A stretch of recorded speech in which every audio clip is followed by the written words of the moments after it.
was letting you finish.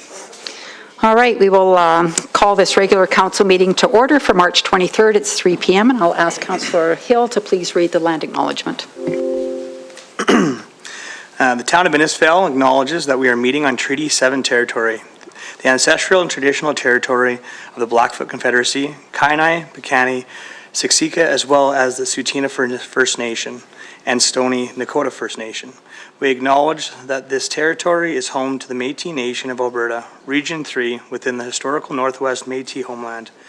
We acknowledge the many First Nations, Métis, and Inuit who have lived in and cared for these lands for generations. We are grateful for the traditional knowledge keepers and elders who are still with us today and those who have gone before us. We make this acknowledgement as an act of reconciliation and gratitude to those whose territory we reside on. Thank you, Councillor Hill. Moving on to 2.1, are there any additions or deletions to the agenda? No. Can I please have someone make a motion to adopt the agenda as presented?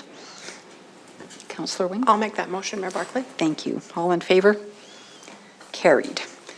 We'll move into 3.1, the regular council meeting minutes. Just have someone please make a motion that we accept those minutes as presented. Councillor Strong? I will make the motion, we accept the minutes. All right, thank you.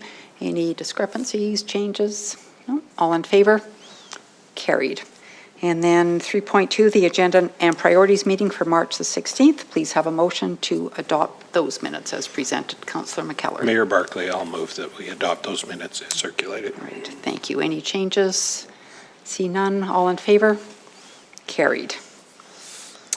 All right, we'll move into 4.1, and I'd like to welcome Colin Buschman and Jeff McGowan from the National Police Federation, who are online today and will be doing a presentation to us. Welcome. Thank you very much for having us. Thank you for having us. My name is Colin Buschman. I am the Western Government Relations Advisor here at the National Police Federation. I know you guys may have been dealing with my colleague Marianne in the past. She is on maternity leave, so she will be off for the next little bit here. But I'm happy to step in and to continue things. So today we are doing our presentation for you. We have Jeff here to do it. I will run a slide deck in the background while he begins to introduce himself. Thanks, Colin. Yes, my name is Jeff McGowan. I'm a member of the Mounted Police and have been since 1994. I am currently living and speaking to you from sunny Stony Plain. I was in northern Alberta, and then I was in the Yukon for about 7 years, bounced around a few communities there, and then came back to Alberta in the Stony Edmonton area. During that time, I've done general duty policing, as well as general investigation section, federal drug section. I was with the alert unit, like on the gang team. You partnered with Edmonton City Police. I was a member of the emergency response team for about 11 years, and now I've been doing the union full time. The union, I'm not sure what your familiarity or how much of it you have, but the National Police Federation is the union that represents all members below the rank of inspector. It's about 19,000 or so right across the country. I am one of 2 directors for Alberta. Unfortunately, my partner, Kevin Halla, he had a funeral to go to and he was unable to attend. He lives in Sylvan and you've probably seen him a number of times there.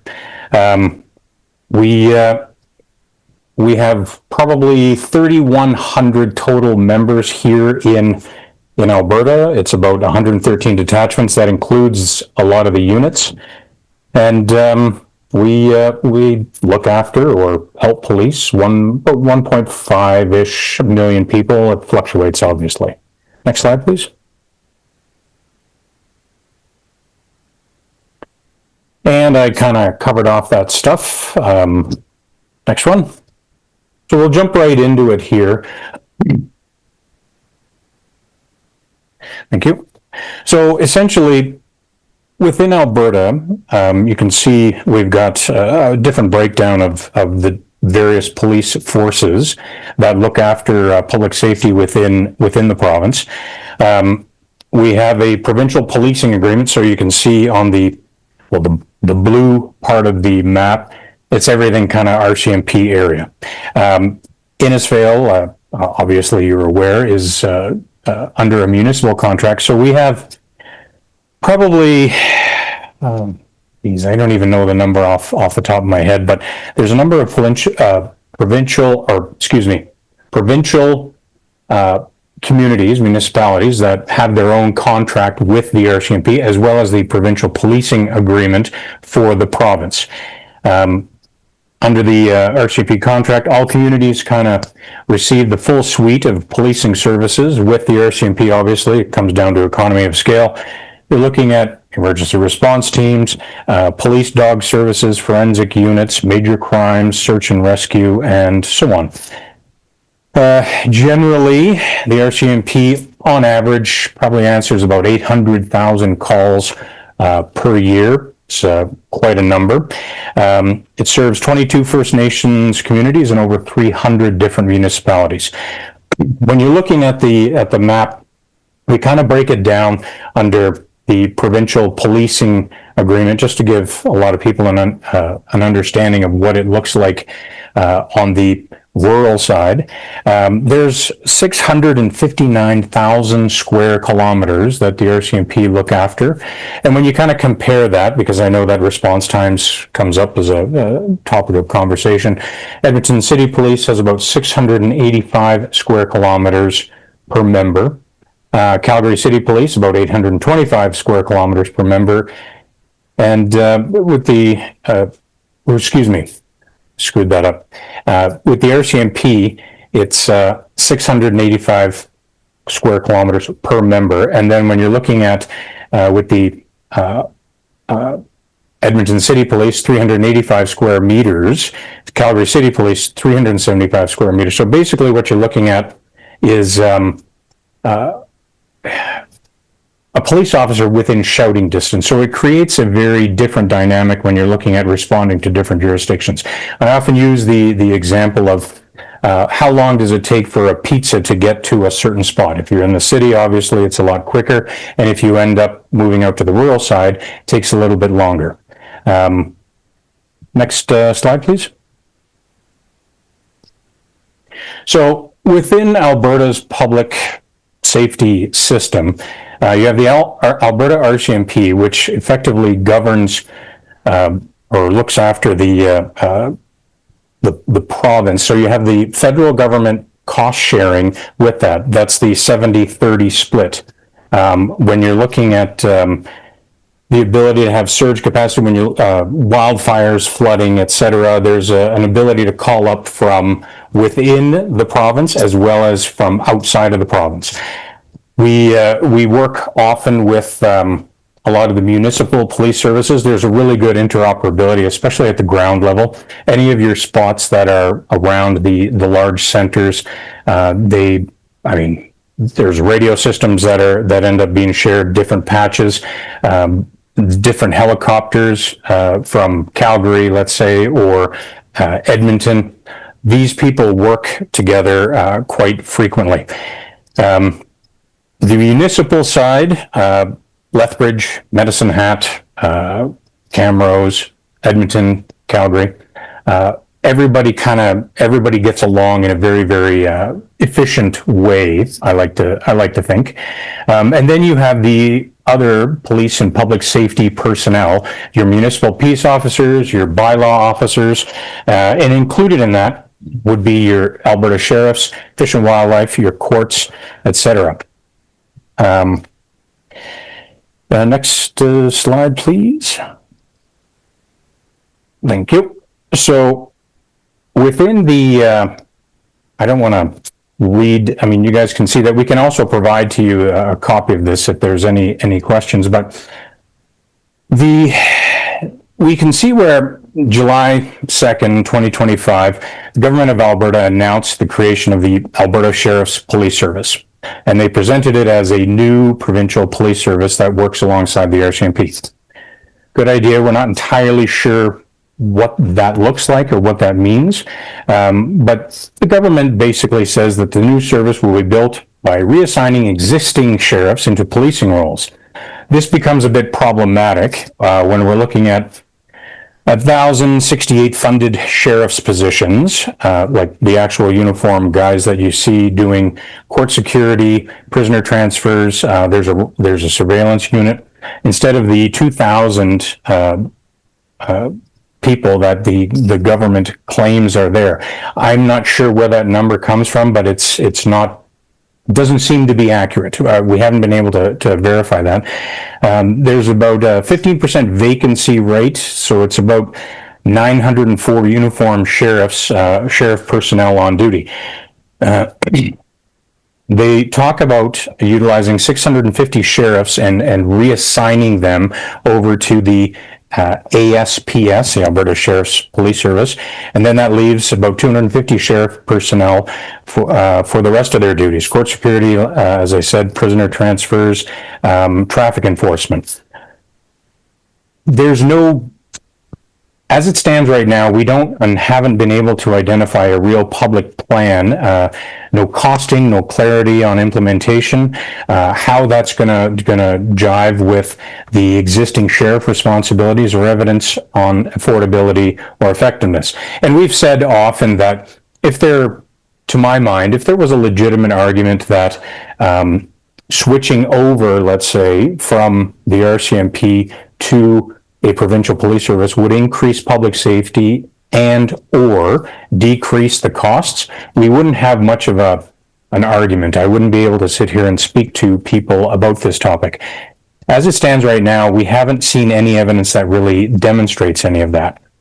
And we've seen, through the Alberta Next panel, which would be about the third iteration, because prior to that you had the third deal panel, and before that you had the Alberta Firewall, and it often recommends a number of topics, one of which has been replacing the RCMP with a new provincial police service. But as we saw with the Fair Deal panel, because we haven't really seen any results from the Alberta Next panel, it was number 14 out of 15, very, very low on the priority list.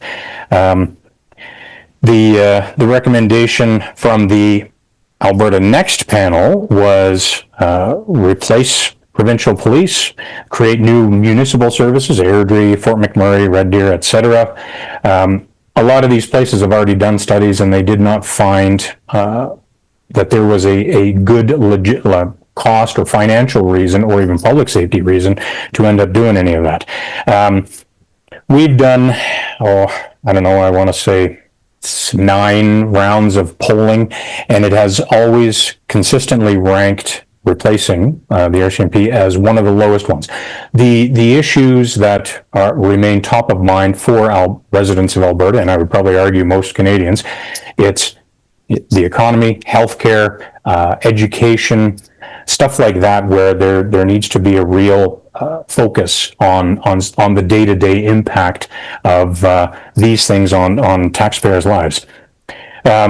There isn't, as we see it, any real appetite on a lot of the public to proceed with any of this. There's really no costing, no plan. There was even, they launched the interdiction patrol team composed of sheriffs at the Alberta-Montana border in 2025. There hasn't been any activity. We haven't seen any results from that. There wasn't even an authority or mandate for them to enforce anything around there, and now the government is looking at redeploying those resources. They're kind of repurposing a lot of the sheriffs to fill different gaps, but it doesn't actually follow any really good, strong, clear public safety strategy. So a lot of it raises serious concerns for us. Transparency. Most of Albertans haven't really told what this thing is going to cost. Duplication, ASPS risks duplicating services already provided by existing agencies. Sustainability, the government's last provincial policing proposal came with significant cost increases. There's a lot of action being taken without any evidence or consultation on this front. Next slide, please. Thank you. So you can see some of here the costs that we've just kind of identified. In 2021, the government at that time pegged the startup at about 372 million and about 164 million per year in extra operating costs, totaling of about 5.5 million, and that was pre-inflation. Any change that we have to any sort of policing risks, major unknown costs, and I would look to the Surrey example, and that's just on a municipal level, as well as Grand Prairie, where there have been another increase in costs, and the provincial government, for example, has been providing a lot of funding in that area. When we look at trying to upgrade the sheriffs, because at this point they're paid considerably less than any of the other, I would probably say, police forces in Alberta. You're looking at about a $30 million increase in salary, just to align with other averages. $5 million in training costs to meet provincial standards. You're looking at $8 million new gear, uniform, service pistols, body-worn camera, $2 million. And this is all before you end up identifying new vehicles, IT equipment, detachment space, civilian oversight. So with the RCMP as it stands, at least on the provincial side, and I know it's different on the municipal side, but the RCMP, 30% of the costs are borne by the federal government. And then if there was a switchover, Albertans would be on the hook for 100%. I live in the province, and I always bemoan the amount of taxes. I am not interested in changing something that really doesn't improve my status within the public safety world. Next one. So as I said, we've done a lot of polling, and we hit right across the gamut, and we've hit. I want to say I think we're in the midst of doing the 9th round right now, and every time we do that, it's about 12 to 1,300 different people. So just from a stats perspective, it's roughly around 8,000 people in total that are being polled, and it has been relatively consistent. We have these things available if you wish to see them, but 75% of the Albertans in RCMP served communities are satisfied with the RCMP. There's a pretty high satisfaction that way. Less than 10% want to see any sort of new provincial police service, and over 80% want to keep the RCMP either outright or with improvements. And don't get me wrong, everything can always be improved. Nothing is perfect, and so nobody is above any of that. But to my mind, throwing the baby out with the bathwater is not an effective use of resources, especially given the current state of the economy and finances. When it comes to top priorities people raise, as I said, it's healthcare, cost of living, and fixing the justice system. Not a new badge design or change in the stripe on the leg. Effectively, there are, to my mind, better options or areas that the provincial government could exercise that are directly within their control and would be far less cost prohibitive when you look at increasing the number of provincial court judges, provincial courts, perhaps jails, mental health supports, addictions counseling, homelessness. All of those things have a far greater impact on public safety than changing a police force to deal with the same thing at an added cost. Next slide, please. So there's a lot of comments at times on who governs the RCMP. We hear it often. Ottawa controls this, Ottawa controls that. None of that is accurate. It's actually built into the provincial policing agreement, and it mirrors what is in the municipal policing agreement. The detachment commander, in your case, I think it's Ian Imey, I think, is the commander there. City Council identifies the priorities, objectives, and goals for the police. So the commander is responsible to listen to and do what has been identified as priorities by city council. And the same holds true for the provincial government. And I would probably say the first best example of that is when that gun confiscation stuff started coming out under the previous iteration of the Liberal government. Justice Minister at the time, I believe it was Tyler Shandro, had directed the CO of the time that none of the provincial police resources would be administering this program as there are significantly more or higher priority items. And the same holds true for municipal policing agreements. The municipality can direct in those instances what the focus is. So if there are, using that as an example, if there are elements within the city council that thinks that efforts or resources would be better spent going after criminals or the criminal use of firearms, focusing on law-abiding firearms would be something that you could direct and say, this is not a priority for us. Please, not refrain from doing it, but certainly don't put it at the top of the priority list. And they're responsible to listen to the municipality. In that area, like I said, the federal government covers 30% of the PPSA costs. So it works out to about 188 million per year for the provincial government. They save it, and it allows for the investment in different areas. Under obviously the municipal agreements, you have it's the 90-10 split. That, especially when you're looking at cost of living, economy, stuff like that, it certainly goes a long way. Effectively, Alberta already steers the ship, and without having to pick up 100% of the bill. Next slide, please. So there's the government narrative that we've seen is the RCMP are too slow, too few, too costly. Facts kind of state otherwise. The provincial policing agreement, troop strength is up 14% since 2020. So it goes from about 1,500. These numbers fluctuate, but it goes from 1,549 members to about 1,772 currently. 911 calls average 21 minutes from call to arrival, even when you're taking into consideration the vast area that the RCMP is responsible for. There is RCMP first class constable pay is mid-range among Alberta Police Services. It's neither the highest nor the lowest.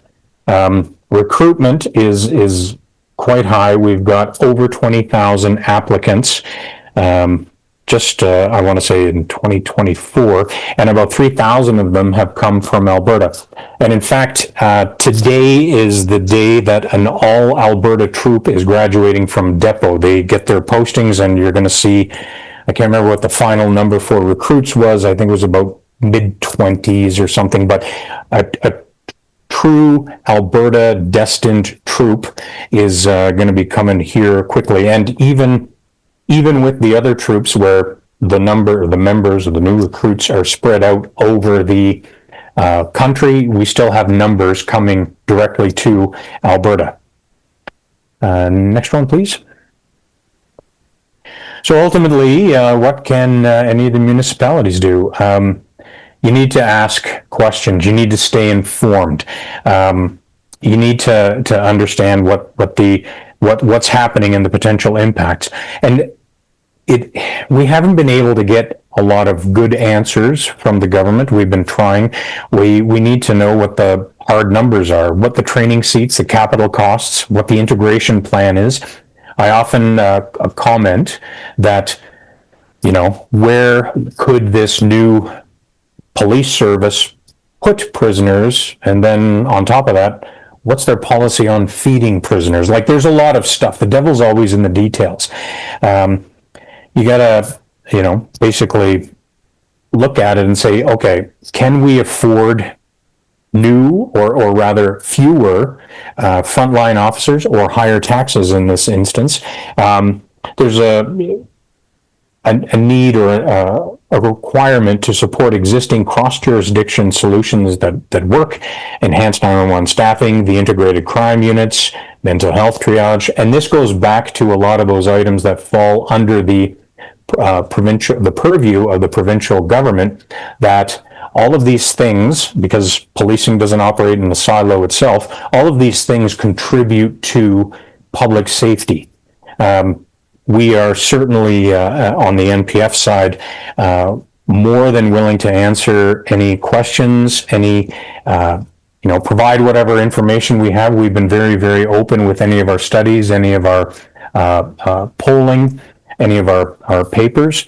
The RCMP itself, I would anticipate that you have a report every, I don't know if it's every quarter, from the detachment commander. It could, I mean, you could ask him to show up whenever with whatever stats you're looking for. The police are here to serve the public. We very much appreciate you having us here today. I look forward to working with you and answer any questions you may have. Okay, well, thank you very much, Jeff. Last term, well, probably even the term before that, I think we've been quite involved in supporting the RCMP in our community. Very pleased with Staff Sergeant Imey. He does town halls, did one recently, brought the dog team in, which of course is very dear and close to Innisfail. And of course, the dog was the star of the night, but it's a whole other story. But I will open it up to my colleagues to see if anybody has any questions for you. Anyone? Councillor Heistad. Yeah, thanks, Mayor Barkley.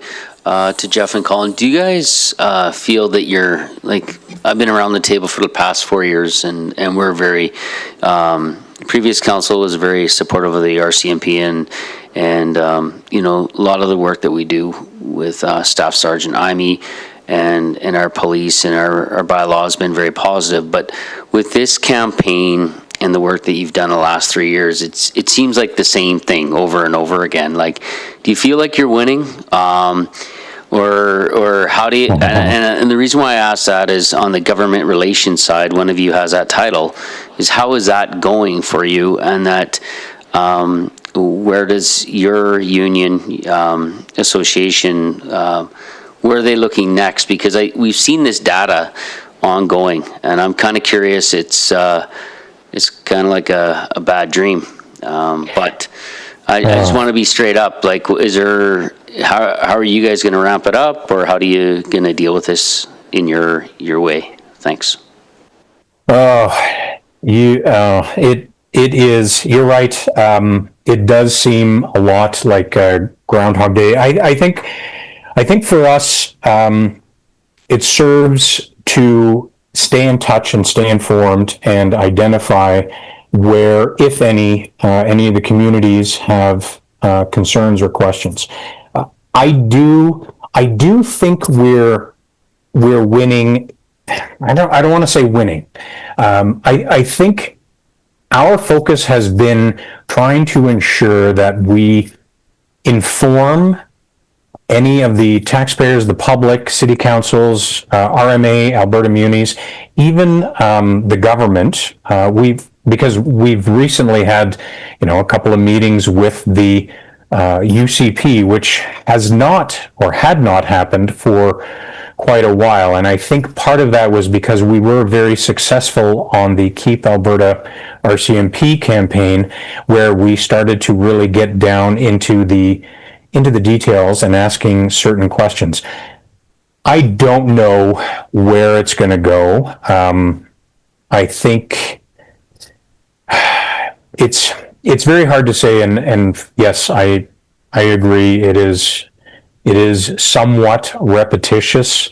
I think that the general public, though, when they do think about the policing side, I think they ask some serious questions, simply like, why is this a thing? Why are we looking at adding this extra cost?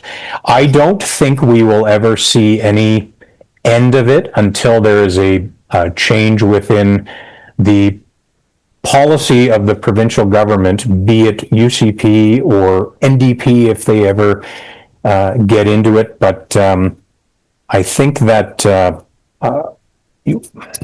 we can see where they've changed tack on a lot of stuff. It's been removed from replacing the RCMP to creating this additional police service to assist the RCMP. So I'm not sure where it's going to go. All I do know is that we cannot let up on it, because I think that without that constant polling, information, questions, we would end up seeing a transition, and it's hard to play catch up. Colin, I don't know if you have any comment on that. No, I mean, the only thing I was going to add is, in a way it does feel like winning, because I think first and foremost, our objective is Alberta public safety, right? Beyond RCMP or not, but Alberta public safety. And what we've seen in previous governments and previous jurisdictions, like in Surrey, is a transition that moves forward with really bad information, right? So they're not costing things right, they're rushing things through, and it, as you guys might know from Surrey, it's now been 8 years, no end in sight, and just absolute chaos in the community, huge loss of faith in public safety, and just a headache through and through. So if nothing else, I would like to think that we are winning, because the government is slowing down, they are taking this seriously. We are seeing, nothing is happening fast, and nothing is happening kind of under people's noses as much, because they know that we're watching, because they know that we're making sure that communities like yours are staying informed of what the changes are and what's actually going through. So I would like to, maybe I am just flattering myself, but I do like to think there is an element of us doing our job properly, and regardless of what happens, public safety is for the better for our work out here.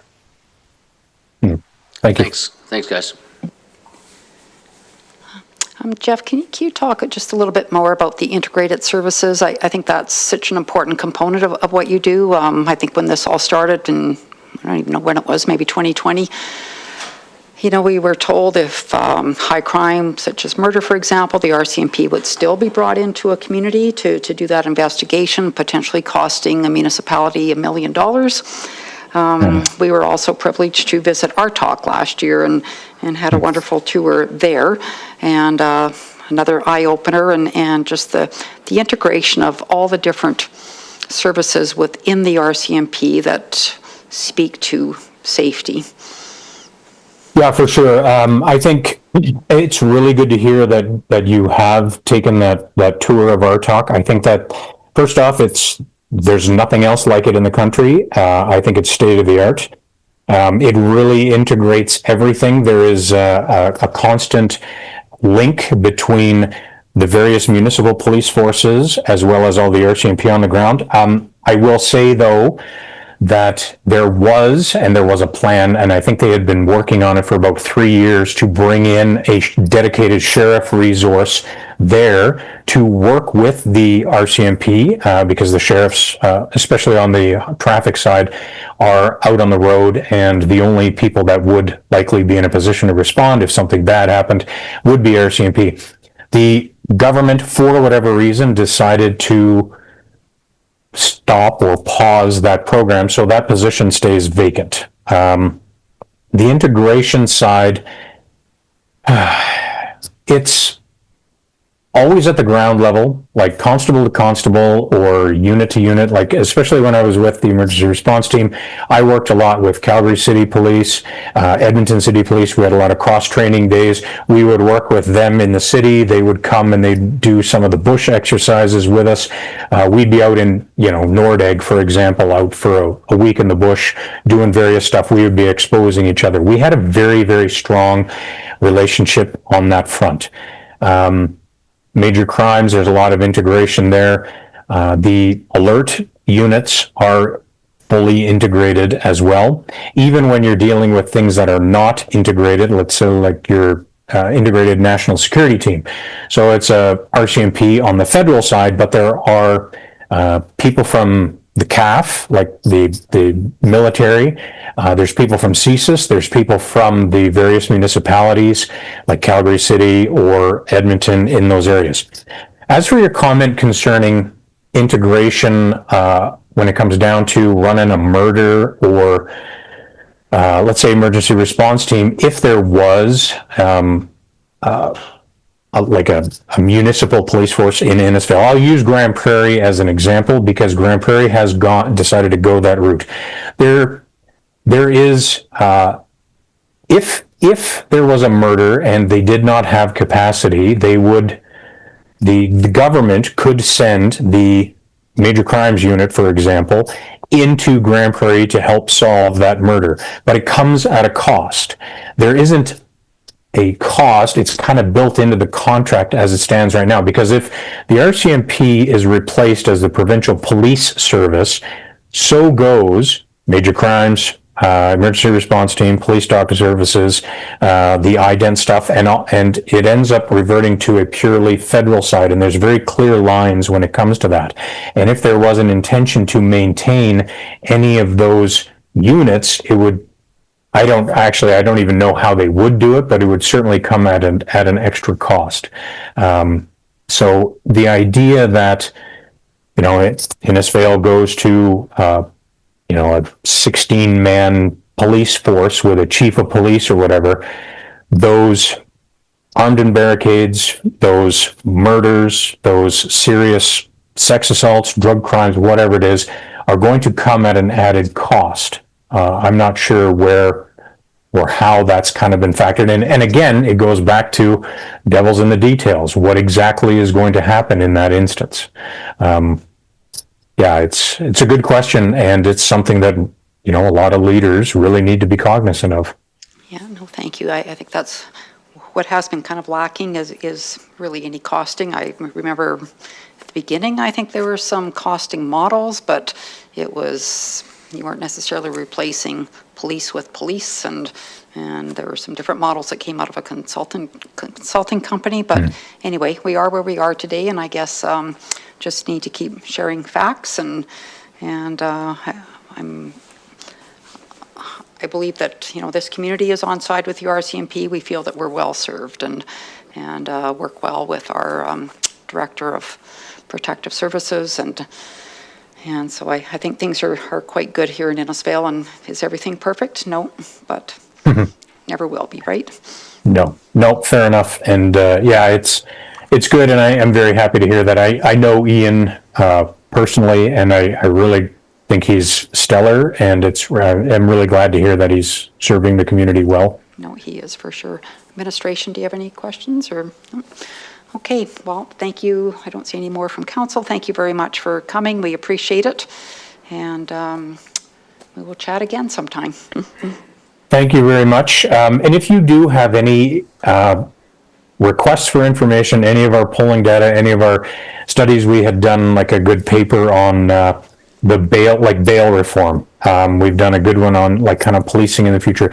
There's a lot of stuff that we have that's available, and we've made available to all levels of government. We can see it on various websites, but if you are interested in anything or any questions that do come up, please do not hesitate to reach out. We want to be fully transparent when it comes down to any of this stuff.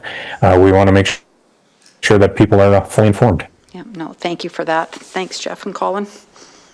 Thank you very much, and have a good day. Yeah, you too. Thank you very much. Thank you. Bye. All right, we will move into 5.1 on the CAO report. Thanks, Mayor Barkley. Just a couple items I'd like to highlight within the report. First one is the second paragraph, just highlighting council's budget. There's some budget regarding updating the economic development strategy, and it could take a few different turns. Quite of a large task. We wanted to actually go a little bit differently and have council involved with the development of the scope, which doesn't always happen, but we'd like to come with you with a qualified individual to meet with you, likely in early May. Juanita's going to reach out to you through email, just looking at a couple of days for you to likely a good full day or a 9 to 3 type of an activity that will have good dialogue with the outcome being a defined scope to move into market with a focus on the development of an economic development strategy. So that's the nature of that part of the report. The other part I'd like to highlight is if council would consider adjusting the April 6th A&P meeting to April the 7th to accommodate potentially a long weekend for council perhaps, if not, in addition, potentially some staff that may want to take that day off too. So not sure what the outcome would be on the staff side. We'd maintain operations as the office, but just looking for those that wish to take a long weekend that they have the ability.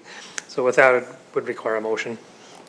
Thank you, CEO Becker. Just a question before we get to the motions. Would the CED advisory group also be involved with building out the scope? Because they were quite involved with the first strategy, but I realize this is more building out the scope as opposed to the actual strategy, but, or. The highlight, Mayor Barkley, to your question would be more for council to really understand what is this, what is CED, Okay. but then move into, as you develop the actual plan, to have the CED committee fully participant, Sure. but certainly want to look at 7 of you, council, to really pinpoint where you want to go. If you maybe don't want to do CED, or maybe you do, but it's really up to council to determine which route you want to take. Sure. No, thank you for that. All right, so we'll have someone make the first recommended motion, please. Councillor McKellar. Mayor Barkley, I'll move that council reschedules the April 6th, 2026 agenda and priorities meeting to April 7th, 2026. Okay, anybody have any questions? No, all in favor? Okay, unanimous. And I'll just have somebody please make a motion to accept the report. Councillor Hill.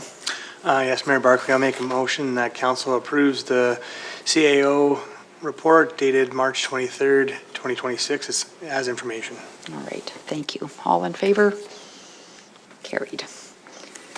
Okay, we will move into 5.2 in the council action control. Does anybody have any questions about anything on the list? Don't see any. If not, I'll just have someone please make a motion that we accept council action control as information, please. Councillor Russell. Mayor Barkley, I'll make that motion. Thank you. All in favor? Carried. All right, and we'll move into 5.3 and with Councillor Wing. So this is a follow-up to last week and her notice of motion. So this is the actual motion. I'll pass it to you, Councillor Wing. Thank you, Mayor Barkley. So as you said, we reviewed this at agendas and priorities last week. So I would like to therefore ask that council resolve that, or that be it resolved that council direct administration to bring back a report outlining the current marketing and sponsorship programs and practices relative to building financial assets in support of Town of Innisfail facilities. And I'd just like to add, I've had a couple of conversations and been thinking about this too, and I just want to clarify this as we move forward. This isn't just a review and a nod to what we're currently doing. There's nothing wrong with what we've been doing. This is different work. This isn't about ring boards and banners. There's an art and a science to donations and sponsorship. This is the science part of it. So donors want to know the impact that their donations are having in an organization. Sponsors themselves want evidence of the value back to them. How many people in attendance, for example, or how many eyes are seeing their logos. So data matters in support of our supporter, or in stewardship of our supporters. So this will be new work, but we'll start with reviewing what we have, so council is completely aware of that. Thank you. All right, thank you. Could I please get someone, well, you just made the motion, so I don't need anybody else to do the motion again. Does anybody have any questions? No? All in favor? All right, carried unanimously. Okay, and we'll move into 6.1, leasing review with Director Vickers.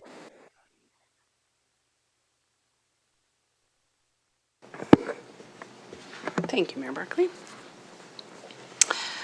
Okay, so I'm bringing a report before to council so that we can go over and provide a clear understanding of leasing as an option for acquiring assets and how it relates and compares to purchasing. The intent is not to recommend one approach over the other, but just to provide that consistent framework so administration can evaluate both options. The town regularly acquires vehicles, equipment, and other assets to support all the service delivery that we do to our residents. Historically, these assets have been purchased using reserves, capital funding, or borrowing with some minor leases in place.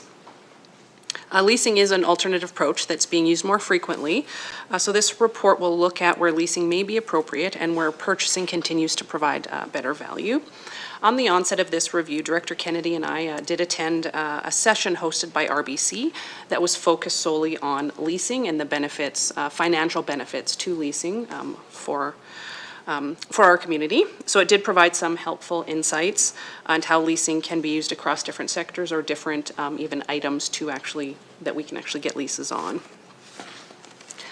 So municipalities do have the authority to enter into leasing agreements under the MGA.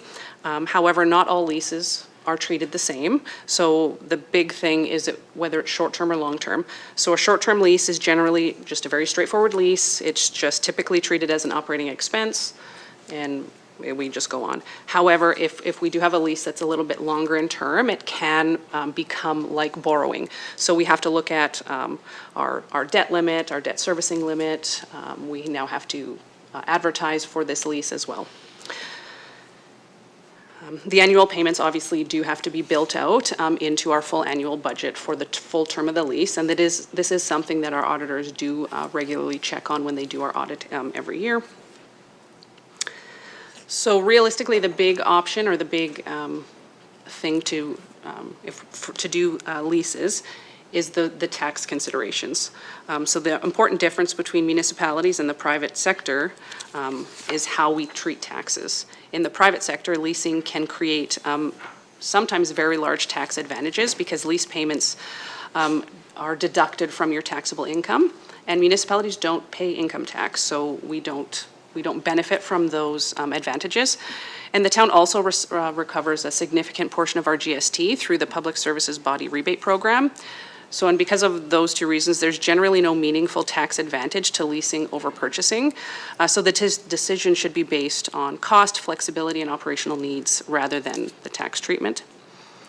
Leasing can be helpful in situations where flexibility and timing are important. It allows costs to be spread over time instead of requiring a large upfront investment, which can help preserve reserves and support more predictable annual budgeting. It can also be useful for assets that may become outdated more quickly. So certain types of technology equipment, when they're really upgrading very quickly and we want to be changing out those assets on a faster basis, sometimes leasing can be more advantageous. But leasing does come with trade-offs. Over the full life of an asset, leasing often results in higher total costs because financing costs are built into the payments. It also creates fixed payment commitments over multiple years, which will reduce flexibility if priorities or our budgets change. Remember, they have to stay in budget once we enter into a lease, regardless if our income or revenue goes down in a future year. Some lease agreements may include restrictions on use, on maintenance requirements, or penalties for early termination. And in addition, unless there's a purchase option, the town doesn't retain any ownership of those leased items at the end of the term, which can lead to ongoing replacement cycles. Purchasing assets outright generally provides the lowest life cycle cost when the asset will be used over a long period of time. It also gives the town full control over how the asset is used, maintained, and replaced. The town retains value in the asset, whether through extended use beyond its amortized life or through resale or a reassignment later on. And then for assets with a long and predictable service life, purchasing often provides the strongest overall value for the town. The town does currently maintain a small number of lease agreements. Our mowers in our Parks Department, and we have our postage machine, our envelope stuffer, and a number of our printers here in the office are all short-term leases that are included in our operating budget each year. And with all these items and wells going forward, administration will continue to evaluate leasing alongside purchasing on a case-by-case basis with a focus on life cycle cost, operational needs, and overall value to the town. So if there's any questions or comments, I'll take that now. Thank you, Director Vickers, and thank you for the thorough report. Does anybody have any questions? Oh. Okay, so I guess in the future you'll advise. Absolutely. Yeah. Mayor Barkley, when we do purchase those kinds of assets, that we will be doing that internal review and providing those options to you, but we'll be presenting the best financial option. So for some things, we still do like leasing for, like I said, our printers and our mowers, because we are switching them fairly recently. But when it comes to a lot of the vehicles and some of our larger equipment, we tend to keep those for longer than our amortized life. So purchasing generally is the better option. But we'll do that review and present that to council on the onset of each purchase.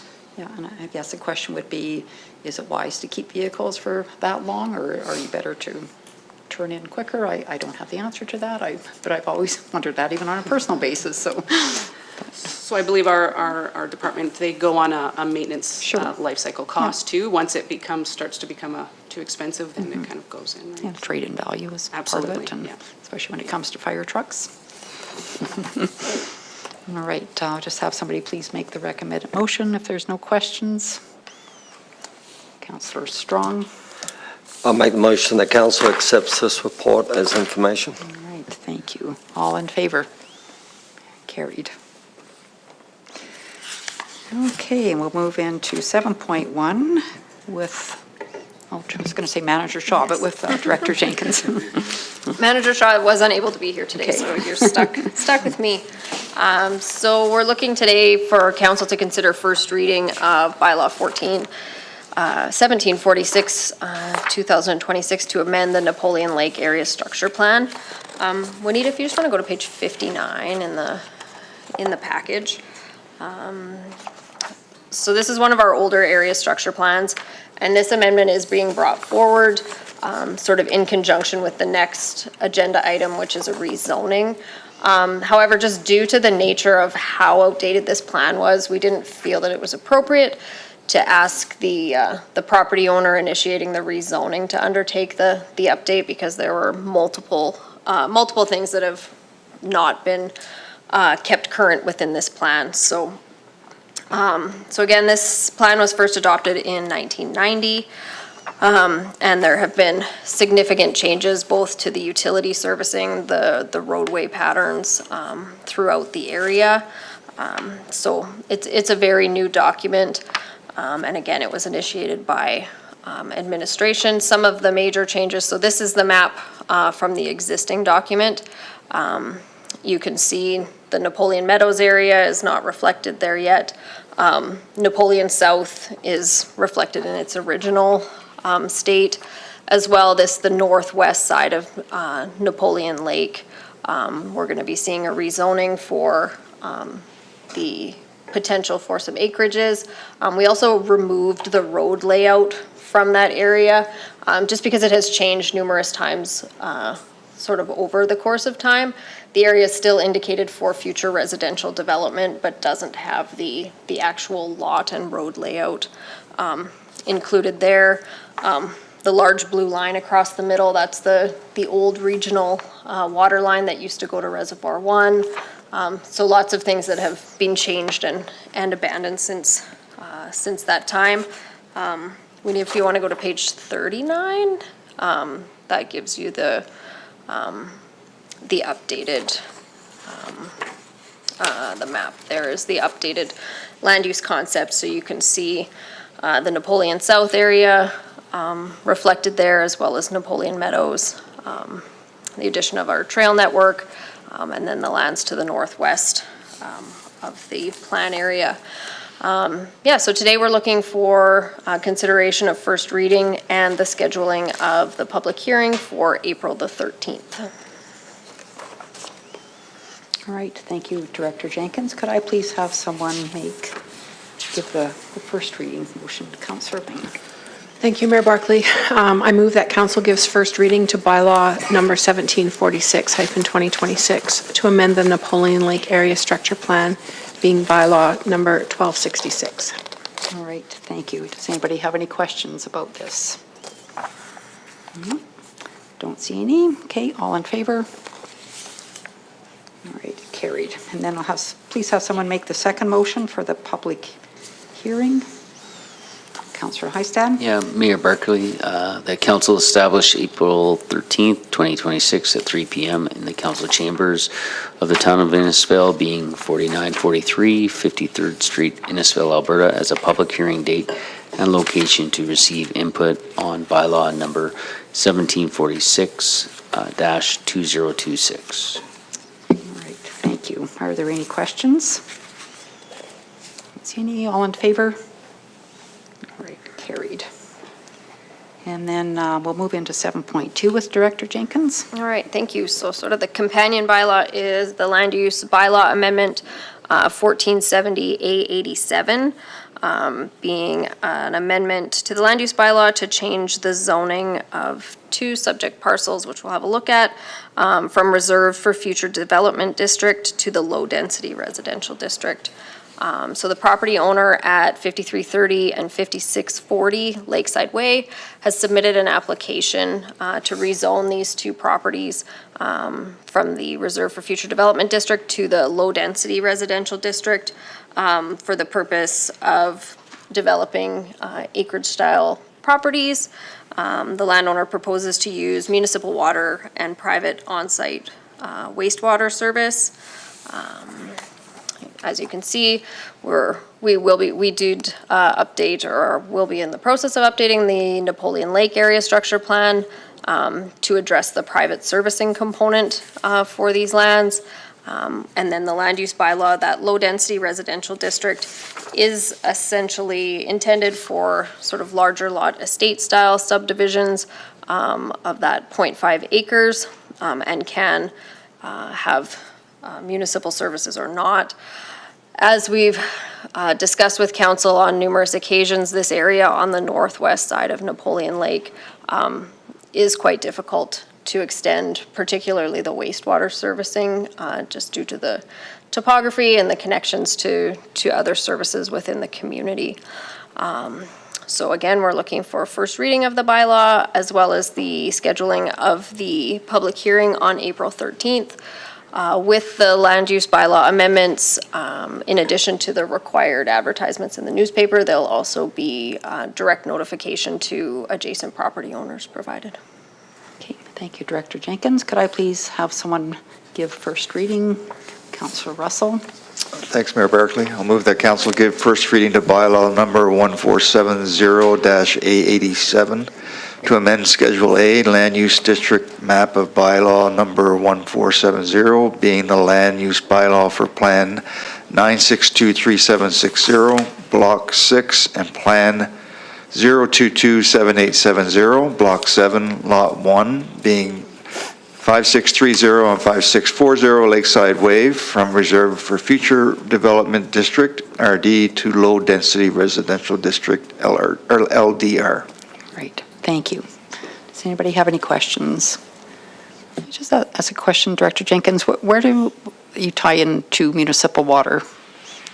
So the existing acreage on the one property is already connected to municipal water, sort of off the end of 47th Street, I believe it is. Yep, okay, no, perfect, thank you.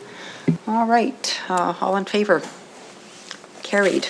And have somebody please make the second motion for the public hearing. Councillor Hill.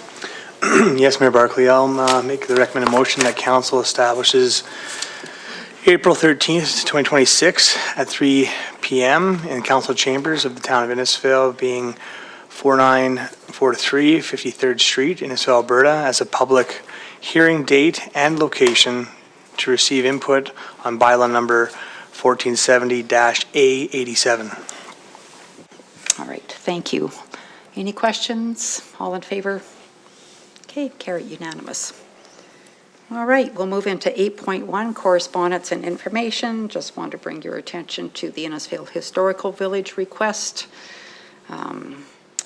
See if council has an appetite to do what they're requesting. Is it just one Friday, Juanita, that they're kind of looking at in that time frame? Or, okay.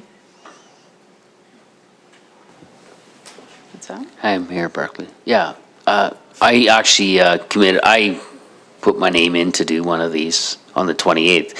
So if anybody wants to help me out that day, that would be great. 28th of August. Okay, so is this a council thing where we would all go and, yeah, okay. I think so.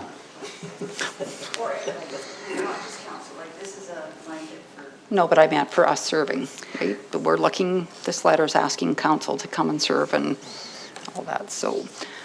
Okay, so do we have an appetite? Is everybody in agreement of doing this? I would be, yes. Okay, yeah, okay, perfect. So maybe what we can do, Juanita, is we will pick a date that, won't go into it right now whether August 28th works or not, but we'll find a date that most people can come, and that would be perfect, and get Councillor Hystad to make some squares and cookies. Actually, it's my dad that does the squares. Okay, perfect. Better yet. All right, did you want a motion, CO Becker? No, you're good? Okay, perfect. All right. Okay. And sorry, I lost my place now in my book. I think we had the library, Parkland Library was the second piece of correspondence.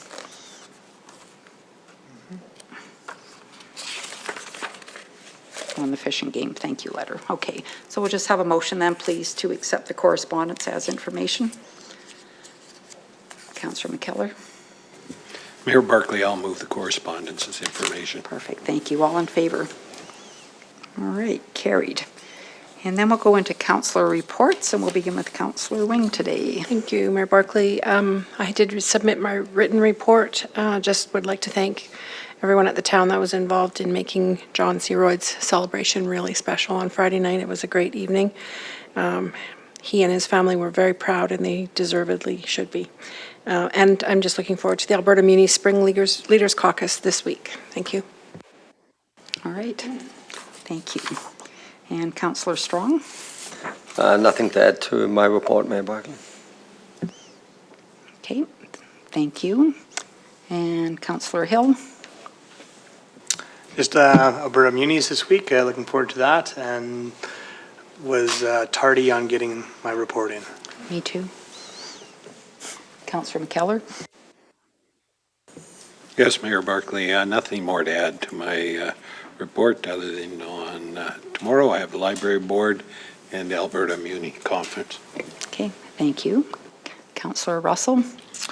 Thanks, Mayor Barkley. Nothing really to add, just a question for administration. At the CSSC meeting, we distributed the $10,000 from the solar project. Has the recipients been made aware, or is that public knowledge yet? Yes, I believe they have been made aware.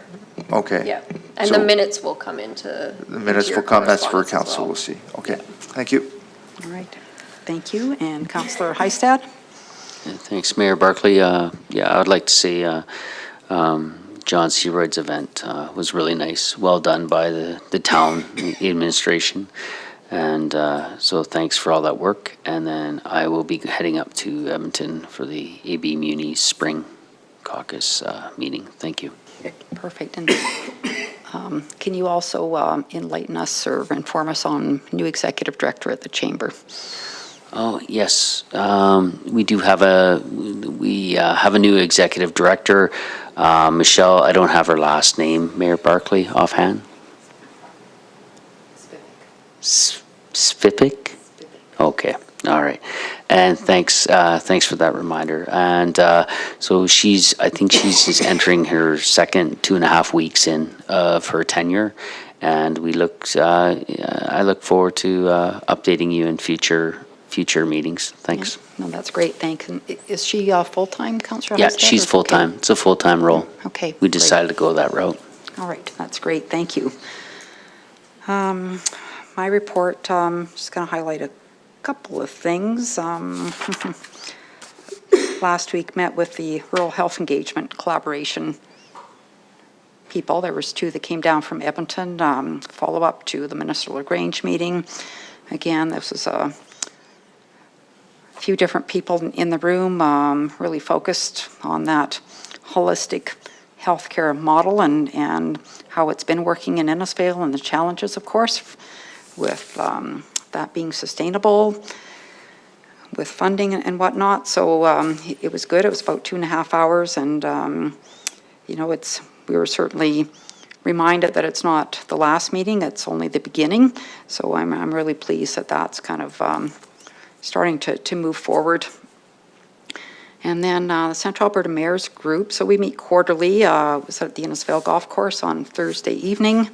And the Red Deer Homeless Foundation CEO did a presentation to our group on homelessness. So he also spoke about Project Nexus, which is a new location in Red Deer, the old PB Mart building, and converting that into a shelter. But what would be different about this one is that there would actually be wraparound services at the shelter. So as opposed to people having to go find things, everything would be there. So it would be a campus, and with the